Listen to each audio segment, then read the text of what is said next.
के एपिसोड में हम ये जानेंगे कि क्या डेंटल इम्प्लांट सेफ है। Hi everyone, I am doctor Srishti Punjani. I am a private dental practitioner at Coral Dental Delhi and I am also a fellow from the Royal College of Surgeons UK.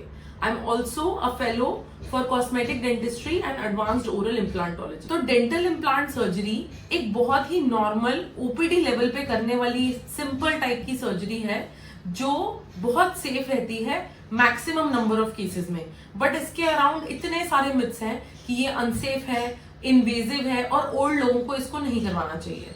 आइए आज हम मिलके इन सारे मिथ्स को bast करते हैं। Plants कराने के लिए जो हेल्थ की रिक्वायरमेंट्स है एक पेशेंट्स की, वो क्या होती हैं?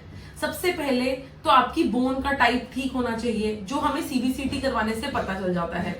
मेडिकली आप फिट होने चाहिए, जैसे कि आपकी शुगर अगर आपको है तो लिमिट में होनी चाहिए या कंट्रोल्ड होनी चाहिए। बीपी आपका चेक किया जाता है, आपका बीपी अगर 150 से नीचे है तो आपको फिट माना जाता है।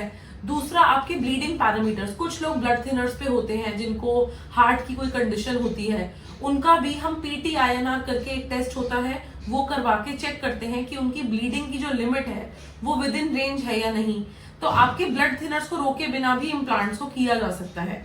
ऑल्सो अगर आपकी कोई रिसेंट लास्ट 18 मंथ्स में मेजर हार्ट या ब्रेन की सर्जरी नहीं हुई या आपको कोई कीमोथेरेपी या रेडिएशन का ट्रीटमेंट नहीं दिया गया कैंसर के लिए, तो इट्स कंप्लीटली सेफ कि आप डेंटल इम्प्लांट्स की फैसिलिटी को यूज कर सकते हैं।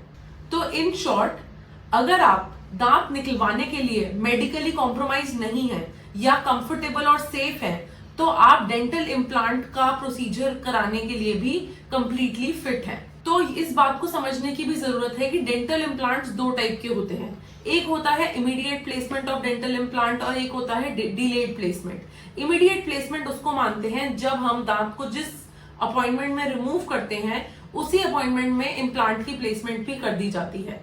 हीलिंग दोनों की एक साथ होती है और पेशेंट को सिर्फ एक प्रोसीजर के थ्रू ही अंडरगो करना पड़ता है, इसीलिए पेशेंट्स काफी कंफर्टेबल होते हैं। सिंगल शॉट ऑफ एनेस्थीसिया में पूरा ट्रीटमेंट कंप्लीट किया जा सकता है एंड मल्टीपल अपॉइंटमेंट्स भी अवॉइड की जा सकती हैं।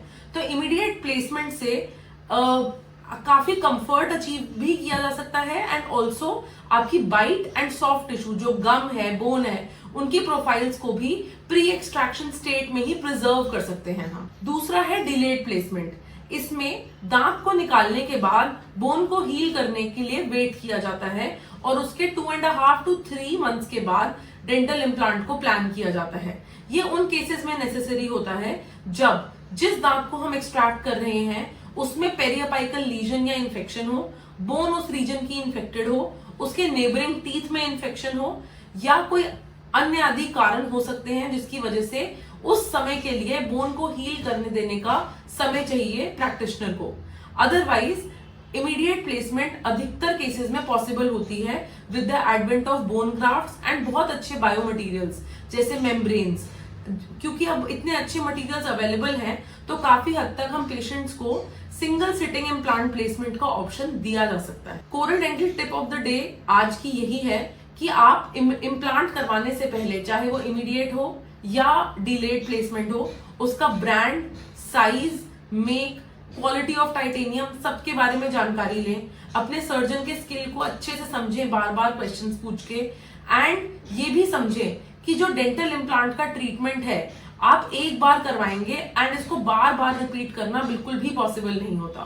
तो जब आप कंप्लीटली श्योर हो जाएं इन सब चीजों को लेके, तभी इसके साथ आगे प्रोसीड कीजिए।